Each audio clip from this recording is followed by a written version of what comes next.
கொஞ்சம் அனுபவித்தால் என்ன கேட்க வேண்டியதானே பதில். அப்படி அனுபவித்தாலும் அவன் நெருப்பை மூட்டி அதிலே குளிர் காய்கிறான். ஏனென்றால் நெருப்பின் வெட்கை பட்டு உடம்பில் இருக்கிற புழுக்கள் வெளியேறும், சாகும். ஒரு சிரட்டை எடுத்து அவன் கையை, தேங்காய் சிரட்டை எடுத்து அவன் சொருகிறான். நீ என்ன செஞ்ச? நீ ஸ்லைடு எடுத்து தலையில் சொருகின சிரட்டை வச்சு நீ ஊரில் சொருகிற. அவன் இப்படி சொரிஞ்சான். எவ்வளோ வலிக்கும் அவனை சரீரம். ஆனால் அவன் சொன்னான் பாருங்க வார்த்தை, என் பிராண சிநேகிதர்கள் எல்லாம் என்னை விட்டு விலகி போனார்கள். என் உடலில் இருக்கிற சரீரம் முழுவதும் அழுகி போய்விட்டது. என் பற்களை மூடி ஒரு சிறு தோல் மாத்திரம் மீதியாயிருக்கிறது. மிச்சம் இருந்தது என்னது? அவனுக்கு மீசை பகுதி மட்டும்தான். மீதி எல்லா பாகம் அழுகிவிட்டது அவனை சொல்லுகிறான். எல்லா சரி அழுகிவிடும். ஆனாலும் அழுகிய என் சரீரத்தில் இருக்கிற என்னுடைய கண்களால் உம்மை காண்பேன். கைத்தாளம், உம்மை காண்பேன். எவ்வளோ பெரிய நம்பிக்கையை வச்சிருக்கான் பாருங்க. 10 பிள்ளை போனதை பற்றி கவலை இல்லை, பொண்டாட்டி விட்டு போனதை குறித்து கவலை இல்லை, தன் சரீரம் அழிந்ததை குறித்து கவலை இல்லை, எலும்புகளில் எண்ணெய் ஊற்றப்பட்டதை குறித்து கவலை இல்லை. தூக்கமெல்லாம் அரைநிர்வாணமாய் நெருப்பில் கிடக்கிறான். ஊரில் கேட்பாரற்ற ஒரு சொறிநாய் மாதிரி கிடக்கிறான். கவலைப்படலை. ஆனால் சொல்கிறான், என் தேவனை நான் காண்பேன். உங்களுக்கும் சொல்லுகிறேன், ஆஸ்திகள் அழிந்தாலும் சரீரம் அழிந்தாலும் தேவனை காண்கிற அந்த பாக்கியம் இருக்கிறது, அதுவே மேலான ஆசீர்வாதம். ஒரு சும்மா கையை தட்டுங்க. அந்த பூமியில் நம்ம பார்க்கணும். இந்த பூமியில் ஆசீர்வாதத்தை சுதந்திரித்து கொள்ளாமல் நம்ம இந்த உலகத்தை விட்டு போகக்கூடாது. நமக்கு தான் ஆசீர்வாதம் வைக்கப்பட்டிருக்கிறது, பாவிகளுக்கல்ல. துன்மார்க்கன் சேர்த்து வைக்கிற பொன்னும் வெள்ளியும் நீதிமானிடத்தில் வந்து சேரும். ஆகவே நாம் தரித்திரர்களாக இருப்போம், துக்கத்தோடு இருக்கிறோம், உபத்திரத்தோடு இருக்கிறோம், வெட்கத்தோடு இருக்கிறோம், நிந்தையாக இருக்கிறோம், பழிச்சொல்லாக இருக்கிறோம். ஆனாலும் நாம தான் எல்லா ஆசீர்வாதத்தையும் சுதந்திரித்து கொள்ள போகிறோம். உற்சாகமா கையை தட்டுங்க.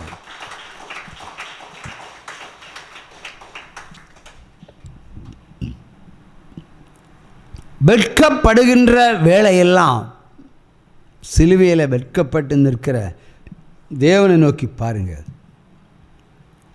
அவருடைய உடைகளை கூட உரிந்து ஏலமிட்டார்கள், சீட்டு போட்டார்கள். கடவுளையே அரை நிர்வாணமாக தொங்க விட்டார்கள். அரை நிர்வாணமாக எவ்வளவு கேவலம் அவர் அனுபவிச்சிருக்கிறார். இப்போ நம்ம சிறிது நிந்தை அனுபவித்தால் என்ன?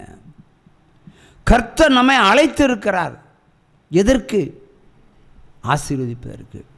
ஒன்றுமே இல்லாத காலத்தில் ஒரு நல்ல புதிய பைக்கை கூட வாங்க முடியாத ஒரு சூழ்நிலையில் அந்த பையன் கேட்குறான், அப்பா நீ சர்ச்சுக்கு வரமா காரில் வரணும். அது பழைய காரில், புதிய கார். அவங்க குடும்பம் ஜீரோ பேலன்ஸ்னு எனக்கு நல்லாவே தெரியும். ஜீரோ அந்த பிள்ளையினுடைய ஜெபத்தை கேட்டார். அப்பா கார் வாங்கிவிடுங்க. ஒன்றும் இல்லாதவனுக்கு தான் ஆண்டவர் எல்லாம் கொடுக்குறார். காரும் வாங்கியாச்சு, அதுவும் புது காரும் வாங்கியாச்சு. அப்போ புது கார் வாங்கி கொடுத்தவருக்கு இனி பெட்ரோல் அடித்த காசு வேணுமே, அதுக்கு எங்கடா போவ?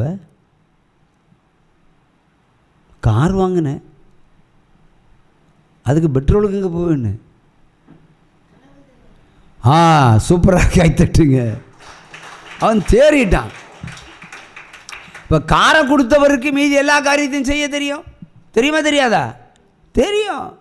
கார் வாங்கி கொடுத்தேன், நீ காரை பராமரிப்புக்கு செட்டு வேணும், காருக்கு பெட்ரோல் வேணும், பிள்ளைகள் எங்கே போனாலும் காரில் போகணும். சரி, காரில் போனால் நல்லா ஹோட்டலில் சாப்பிடணும், டீ கடையில் சாப்பிட முடியாது. காரை வச்சுக்கிட்டு டீ கடையில் நிற்க முடியாது, நல்லா 5 ஸ்டார் ஹோட்டலில் தான் போய் நிற்கணும் இல்லைடா. அப்போ அதுக்கு அதை சாப்பாடு வர காசு வேணும். எல்லாம் உங்கள் வீட்டுக்கு வரும். நீ நிறைய தானே கேட்ட, கூட எக்ஸ்ட்ரா கூட போட்டு கொடுக்குறாரு ஆண்டவர். உற்சாகமாக கையை தட்டுங்க. அல்லேலூயா. அவரால் கூடாத காரியம் ஒன்றுமில்லை. என்ன ஒரு நேரம் வச்சிருப்பார் எல்லாத்துக்கும். 10 வருஷமாக கார் வாங்க நினச்சா நடக்காது, 10 செகண்டில் நடக்குது.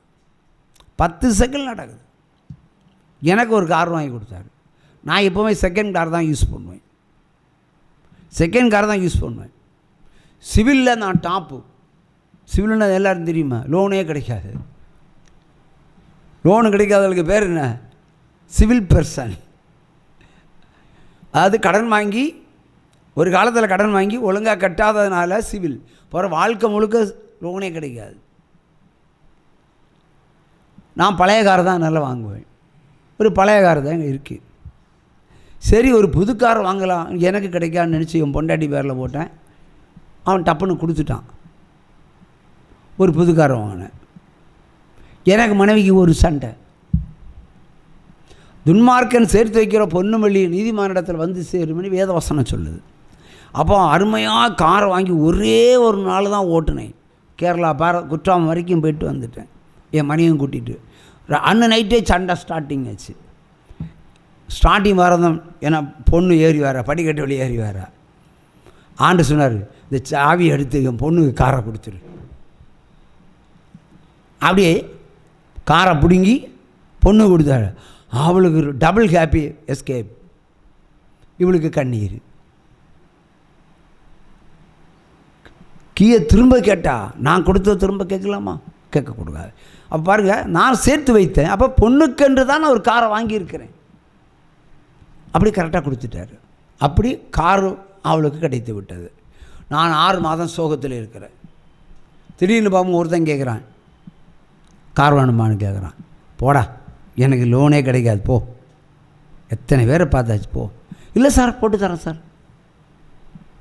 எனக்கெல்லாம் 24 மணி நேரம் போதும். அப்பவும் கேரளா தான் போயிட்டுருக்கிறேன். அவன் டப்புன்னு கேள்வி கேட்டான். டப்புன்னு பதில் சொன்னேன். பூனாவிலேருந்து ஒரு ஃபோன் வருது. நான் எப்போவும் பைக்கில் தான் நான் போவேன். டிராஃபிக் ஏரியாவில் போயிட்டுருக்கேன். ஃபோன் அடிச்சுட்டு இருக்கேன். ஃபோன் அடித்து என்னை டென்ஷன் ஏற்றிட்டு இருந்தான். நான் போய் வீட்டில் பைக்கை ஸ்டாப் பண்ணி வச்சுக்கிட்டு ஃபோன் எடுத்ததும் நாய பேய ஒரு ஊழியக்காரன் பேசக்கூடாது.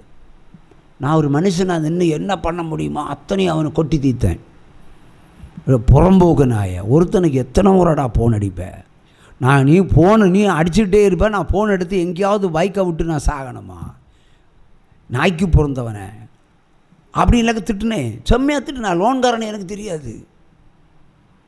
செம்மையாக திட்டுனேன். கொஞ்சம் நெஞ்சமா எனக்கு ஆத்திரம் அடங்கு மறைக்குதுங்கிறேன். எல்லாம் முடிஞ்ச பிறகு தான் போன பார்க்க தான் அது பூனேலேருந்து வந்திருக்கு. பொதுவாக பூனாயிலேருந்து வந்தாச்சுன்னா இது லோனு மேட்ரு தான். சந்தேகம் வந்துச்சு. அந்த லோனுக்காரன் ஏற்பாடு பண்ண போனுச்சேன். எனக்கு இப்போ யாரா ஃபோன் பண்ணுமா? ஆமாம், இப்போ தான் போட்டு சொன்னார். செம்மையாக கொடுத்தீங்களாமே. செம்மையாக இல்லை. நான் 26 வருஷத்துக்கு முன்னாடி இருந்த சராசரி மனிதனாக இருந்து செம்மையாக கொடுத்தேன். எனக்கு லோனே வேண்டாண்டே போ சார். லோன் சாங்ஷன் ஆச்சு சார். அதை எப்படா இவ்வளோ திட்டு கொடுத்த போகிறோம் ஒரு லோனு தரானா? சார் என்ன தெரியல, லோனு பாஸ் பண்ணி விட்டுட்டாங்க. அதிர்ஷ்டம் வரும்போது குறிய பிச்சுக்கிட்டு தான் வரும். என்ன காங்கிரீட்டு சோரை கூட பிச்சுக்கிட்டு வரும். கர்த்தர் கொடுக்க நினைத்தால், கர்த்தர் செய்ய நினைத்தால் அந்த வேலை வரும்போது எந்த சாத்தான் வந்தாலும் நடக்கவே நடக்காது. செஞ்சு முடிச்சுக்கிட்டு தான் போயிடுவார். உற்சாம கையை தட்டுங்க. அவருடைய வேலை, அவருடைய நேரம், அதான் நமக்கு வேணும். அதை அறிந்திருக்கிறவன் பாக்கியவான். அது வரைக்கும் சகித்து பொறுத்து சோதனையை அனுபவிச்சுக்கிட்டு இருக்கணும். இந்த அனுபவிக்கும் நேரம் இது. எல்லாத்துக்கும் ஒரு நேரம். பிரசங்கி சொல்லுவான், அழுறதுக்கு ஒரு காலம், சிரிப்பதற்கு ஒரு காலம், கண்ணீருடைய காலம், துக்கத்துக்கு ஒரு காலம், மகிழ்ச்சிக்கு ஒரு காலம் வச்சிருக்கிறாரு. ஆகவே அந்த காலம் வரும் வரைக்கும் காத்திருக்க வேண்டும். உற்சாம கையை தட்டலாமா? ஹல்லேலூயா, ஹல்லேலூயா. ஆகவே பாவியாய் இருப்பது மேலா நீதிமானா இருக்கிறது நல்லதா? இனிதான் உங்கள் கேள்விக்கு பதில். நீதிமானாக இருக்கிறது நல்லது. அப்போ நம்ம எல்லாம் அனுபவிக்க ரெடியாக இருக்கணும். அவ்வளோதானே? Are you ready? ஓகே. இப்போ நீதிமானுக்கு துன்பம் உண்டு, உபத்திரம் உண்டு, வெட்கம் உண்டு, அவமானம் உண்டு, நிந்தை உண்டு, பழிச்சொல் உண்டு, கேவலம் உண்டு, பஞ்சம் உண்டு, தரித்திரம் உண்டு, வெட்கம் உண்டு, எல்லாம் உண்டு. ஆனால் அவன் தான் நல்லா இருக்க போகிறான், அதில் எந்த சந்தேகமும் வேண்டாம். எளியவனை புலிதில் தெரிந்து கொண்டு பிரபுக்களோடும் அதிபதியோடும் உட்கார வைக்கிற தேவன், அவருக்கு பேரே அதிசய தேவன். இப்போ நம்ம சோதிக்கிறாருன்னா கவலைப்படாதீங்க, வட்டி கடன் இருக்குன்னா கவலைப்படாதீங்க, எதை குறித்தும் கலங்காமல் அனுபவிச்சுட்டுருங்க. கர்த்தருடைய நேரம் வரும். 90 நாட்களில் 3 பெண் பிள்ளைகளுக்கு 300 பவுன் நகை போட்டு கல்யாணம் பண்ணி கொடுத்தோம். நான் அப்பம் கிடையாது, ஒரு வீட்டில் ஒரு சுக்கும் கிடையாது, சொத்துக்கள் உண்டு, வித்தா ஒருதம் வாங்க மாட்டான். 90 நாளில் 3 கல்யாணம். தமிழ்நாட்டில் எவனா நடத்துவானா? ஒரே ஒரு துக்கம், ஒரு என்கேஜ்மெண்ட்டு கேன்சல் ஆச்சு. இனி இந்த குடும்பத்தில் ஒருத்தனும் பொண்ணு எடுக்க வர மாட்டான் அப்படின்னு நானே முடிவெடுத்தேன். ஊரெல்லாம் சிரிச்சுது, ஊரெல்லாம் வெட்கப்படுத்துச்சு. ஏன்னா என் அண்ணன் செஞ்ச வேலை அப்படி. அவர் மாற்று ஜாதி பொண்ணுக்கு ஒரு பிள்ளையை இலவசமாக கொடுத்துட்டான். எப்படி கொடுத்துட்டான்? பிள்ளை இலவசமாக கொடுத்துட்டான். விடுவாள், அவள் கோர்ட்டில் போய் கேஸ் போட்டு ஸ்டே வாங்கிட்டான், இவனுக்கு கல்யாணம் ஆகக்கூடாதுன்னு. அதையும் தாண்டி நான் நிமிர்ந்து நின்று எல்லா காவல்துறையும் சரி கட்டி நீதிமன்ற உத்தரவை மீறி கல்யாணம் பண்ணிட்டு வந்தேன். நடுராத்திரி 51 காரில் சட்டத்தை ஓவர்டேக் பண்ணி மேரேஜ் பண்ணி முடிச்சாச்சு. எல்லாம் வெட்கந்தான், அவமானம்தான். அவன் இப்படிப்பட்ட குடும்பத்தில் எவனா பொண்ணோடு வருவானா? ஒரு என்கேஜ்மெண்ட் நடந்து அதுவும் கேன்சல் ஆச்சு.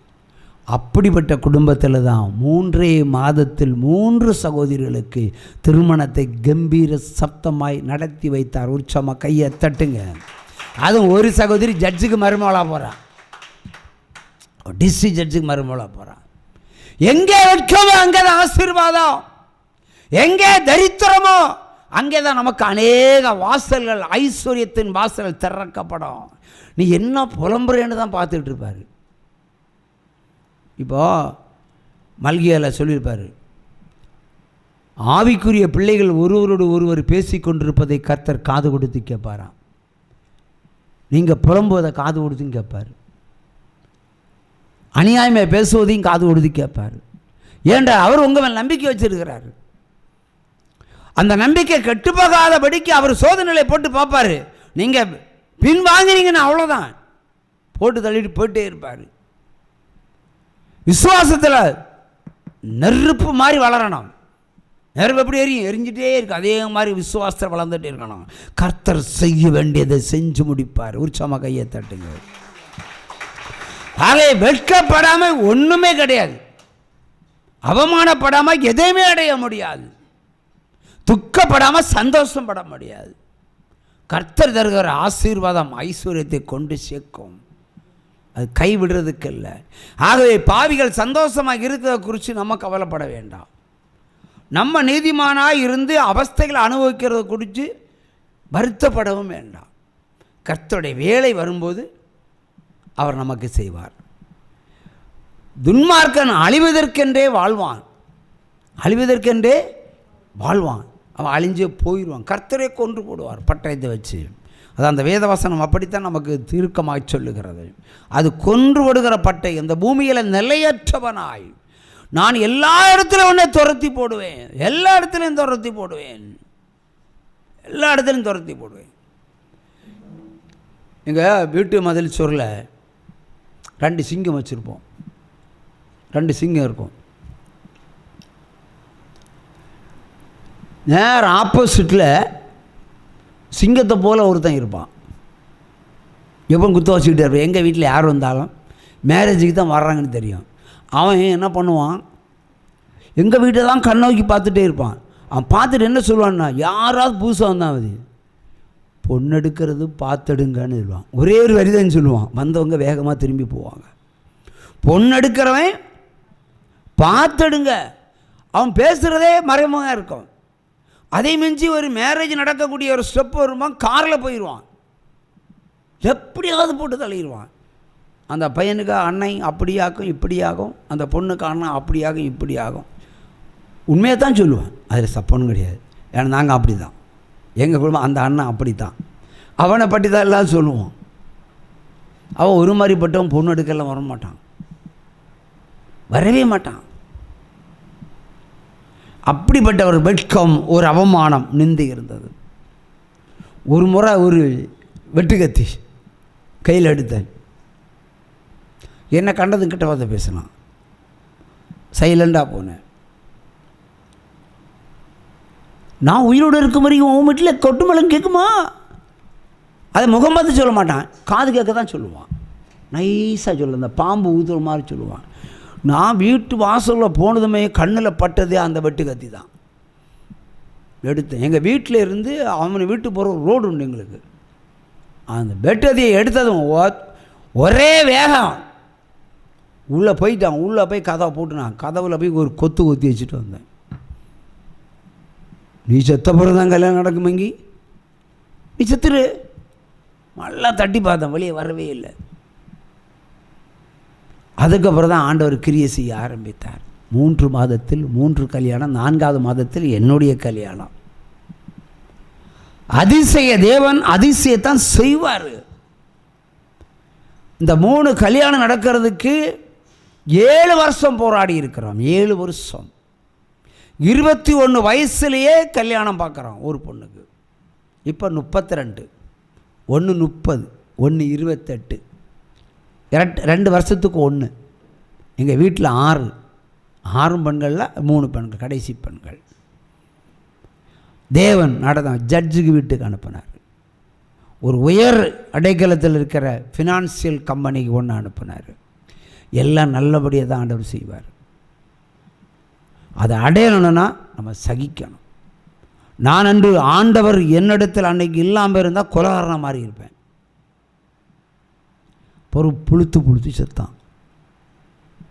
எவன் மேரேஜை தடுக்கிறவன் புழுத்து செத்தான்.